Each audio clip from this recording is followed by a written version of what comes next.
ছিনতাইয়ের ১৪ ঘন্টা পর উদ্ধার হয়েছে সংগ্রামী নারী শাহনাজের ছিনতাই হওয়া স্কুটিটি। প্রতারণার ফাঁদে ফেলে তার চোখের সামনে থেকেই স্কুটিটি নিয়ে যাওয়া হয়েছিল। সামাজিক যোগাযোগ মাধ্যমে এ সংবাদ ছড়িয়ে পড়লে অসংখ্য মানুষের সহানুভূতি ও ভালোবাসা পান শাহনাজ। অনেকে তাকে আরেকটি স্কুটি কিনে দেওয়ারও উদ্যোগ নেন। তবে আইন শৃঙ্খলা বাহিনীর তৎপরতায় তার স্কুটিটি উদ্ধার এবং প্রতারক জনকে গ্রেফতার করা সম্ভব হয়।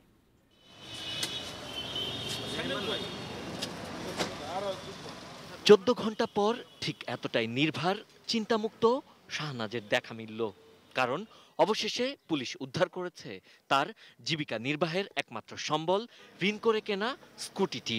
২ সন্তান আর পরিবারের খরচ চালাতে অ্যাপস ভিত্তিক রাইড শেয়ারের মাধ্যমে স্কুটি চালাতেন শাহনাজ। কিন্তু তাকে প্রতারণার ফাঁদে ফেলে তার সামনেই স্কুটিটি নিয়ে যায় জোবায়ের ওরফে জনি। শ্যামলী বাস স্ট্যান্ডে পরিচয় হয়েছিল, তার সঙ্গে ওনাকে কথা দেয় যে ওনার একটা পার্মানেন্ট প্যাসেঞ্জার আনা নেওয়ার এটি বন্দোবস্ত উনি করে দেবেন। যথারীতি উনি তাকে বিশ্বাস করেন। মানিক মে এভিনিউ রাজধানী স্কুলের সামনে যখন ভদ্রমহিলা এবং ওই লোক দাঁড়িয়েছিল, তো এক পর্যায়ে ভদ্রমহিলাকে বলে, আপা এই আমি তো মোটরসাইকেল চালাই, হোন্ডা চালাই, তো এই স্কুটি আপনারা কিভাবে চালান এটা তো আমি বুঝি না, আমাকে একটু দেখাবেন কিভাবে স্কুটি চালান। তো বিশ্বাস করে কিভাবে চালায় এটা একটু উনি দেখিয়ে দিচ্ছিল এবং কোনো এক পর্যায়ে জোরে চালিয়ে চলে যায়। খুশিতে অনেকটাই আপ্লুত শাহনাজ। মানুষের যে পরিমাণ ভালোবাসা ও সহমর্মিতা পেয়েছেন তাতে অভিভূত। সেম টু সেম একবার ওই ক্রাইম পেট্রোল পুলিশ ভাইদের মতো ওই ছপ করে গেল, ছপ মেরে তুলে নিয়ে আসলো। এরকম একবারে ইন্ডিয়ান পুলিশদের মতো ওনারা একেবারে পরিশ্রমটা করছে।